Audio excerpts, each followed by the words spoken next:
Hello everyone, William Oakes here. Today I'm going to go over a demo of a proof of concept for an e-commerce site. So this e-commerce site we built pretty much using all AI tools. The only thing that we really built by hand was the homepage, and we got this template off Avato Elements. So probably have less than 2 hours in the site so far. So what we're doing for the client is they want to be able to scale pretty much micro brands rapidly. They're a big distribution company, and they want to be able to take certain product lineups and build sites for those products. And what they want to be able to do is they also want to be able to have a chatbot that can pretty much give all the information about the products, blog post pages, and any PDFs that they upload. So what we ended up doing is we ended up generating basic text for the products first. And this is the output that we got. Never mind this table, because this is all done with CSS globally. You'll see what it looks like in a minute. So essentially, I think from a UI perspective, this is too much. There's too much text.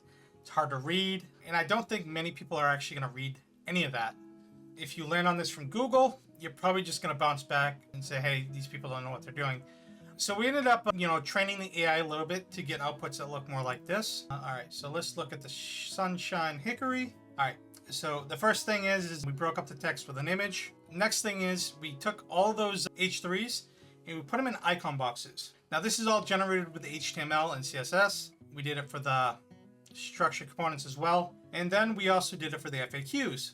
Now these FAQs are fully marked up with schema, and they're using summary and detail tags for HTML.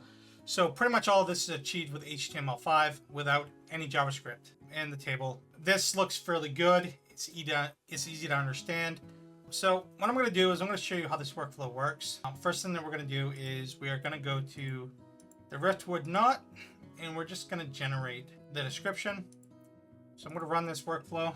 Okay, there we go. All right, so this is the workflow that we use to generate all the content. Now this node right here is pretty basic. All we're doing is giving a little background information about the company. And for the most part, we're just saying, hey, we want you to write about this product. And then we tell a lot of do not, and we want you to also do this. So that's pretty much all of these nodes from the features, structured components, FAQs.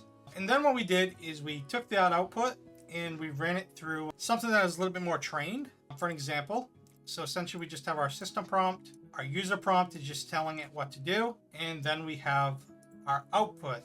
We're just saying, hey, AI, this is what we want the output to look like. And it's pretty much all of the CSS and HTML classes that we wanted. And this is pretty much where we're kicking it off. We're giving it our text, we're giving it our classes we want it to follow. And then we also have it a little bit of a do and do not for the training purposes. Now, by the time we go production with this, I'm probably going to add 2 or 3 more of these. That way, the model knows, hey, this is exactly what we want, because testing it probably 1 out of 20 times, we'd have a page that's broken. So it's already ran. Let's go back to this. And all I'm going to do is I'm going to tell it to upload into WooCommerce. So let's jump into the WooCommerce one. All right. So what this one is going to do, it's actually going to create the product in WooCommerce for us. So when I run this, basically all it's doing is it's pulling the records from Airtable. Then it's going to pull any categories that exist on WooCommerce.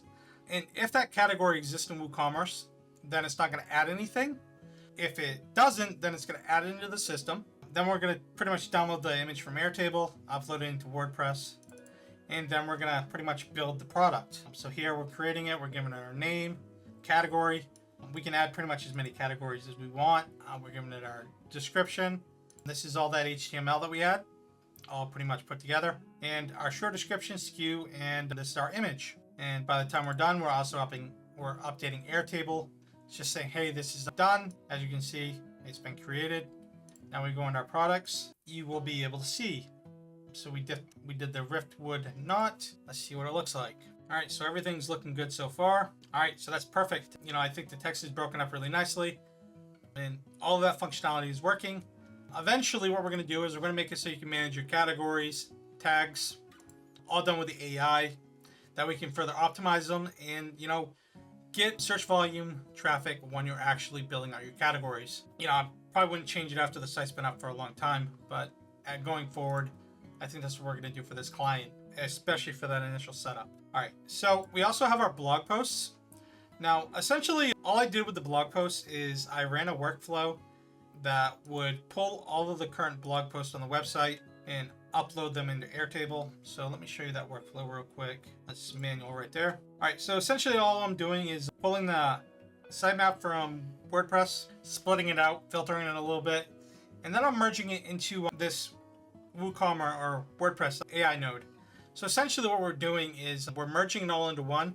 That way I can get all that information from WordPress without having to scrape the site.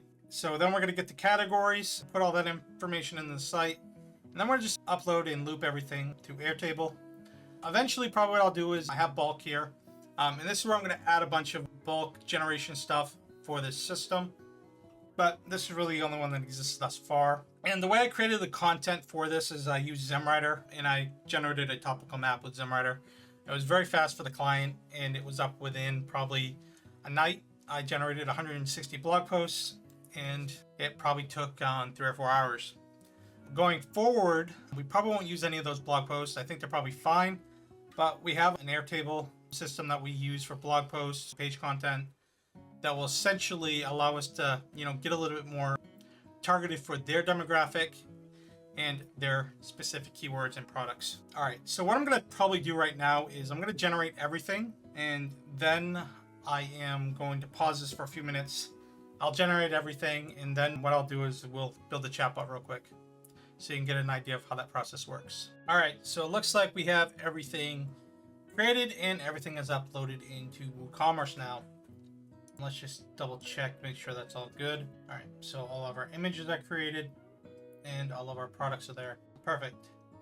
And we have our blog posts, which I believe there are 160 of them. That's pages. All right. So everything looks good there. So what we're gonna end up doing is we're gonna store everything in a Supabase for the vector store. So let me show you how that's gonna work.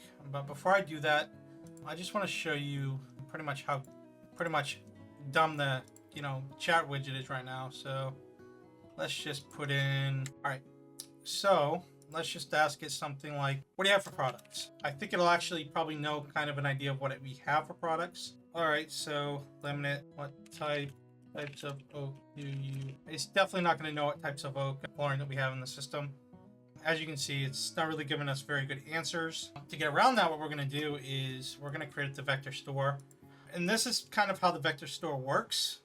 So there's a lot going on here, but the main thing is, before we get started, let's just go here and we're going to click on upload vector store, and we're just going to test the workflow, and you'll see kind of how this is working.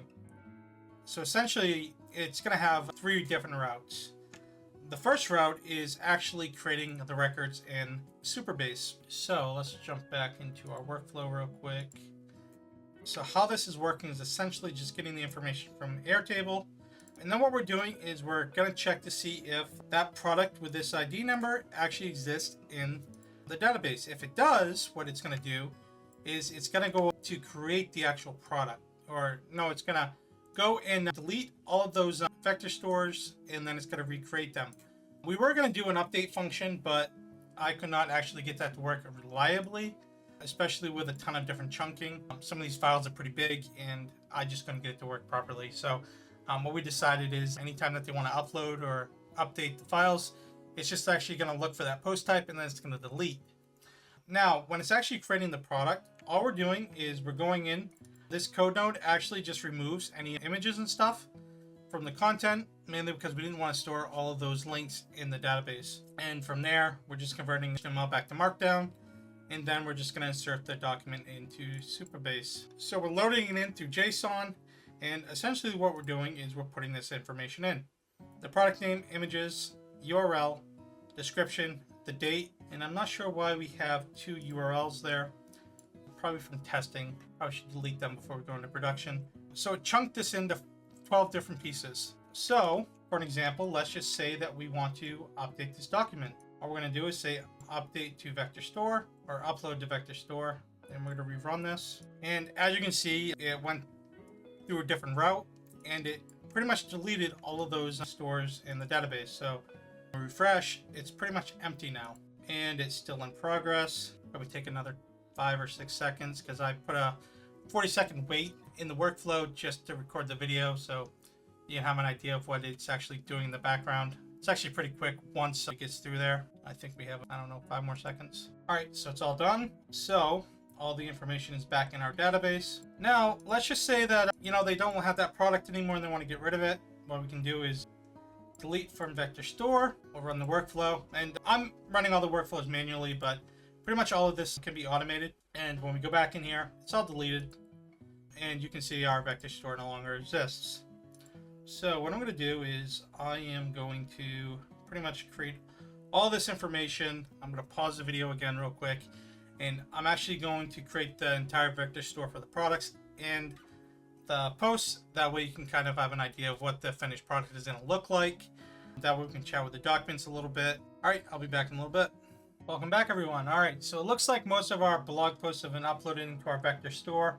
I'm just going to start the video now, though. Most of this isn't super important. All right, so right now, all of our products are in there. So let's go back to our website. We'll start the chat widget from a consumer perspective. Now, what we're using for the chat widget for the initial conversation is Typbot. With this client, what I'll probably do is I'll build out a workflow that will gain a little bit more insight of what they want to do.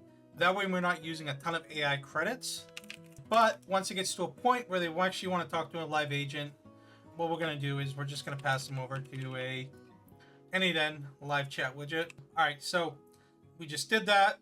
So it looks like this picture is a picture of a living room. So what type of hardwood flooring would you recommend for my living room? All right, let's see what we get back. All right, so I'd recommend hardwood flooring like oak. Okay, can you show me what you have for oak flooring? All right, looks like I need to fix the image there. So it's giving us all of our products, and it also gives us a link to automatically go to that product. So let's jump back to our other tab.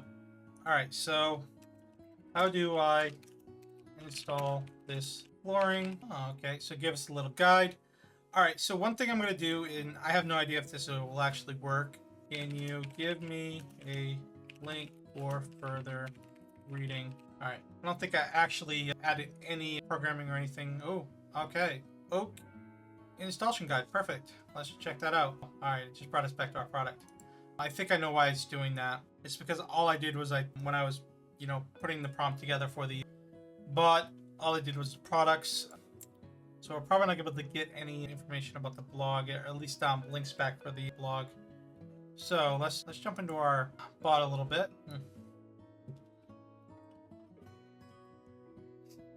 All right, so this is all the bot is right now. So let's go into our assistant. All right, so tool, website content, product name, product image, product URL. When asking about blog post, return link, return the name and permalink for that blog post. All right, so let's just see if that works. Save that real quick. All right, how can I install oak hybrid? All right, I don't have any specifics, so looks like it actually went into our vector store. All right, let's see if we can actually check for products. Give me a list of all products you have. All right, so it is finding all the products that we have. Can you do that with images?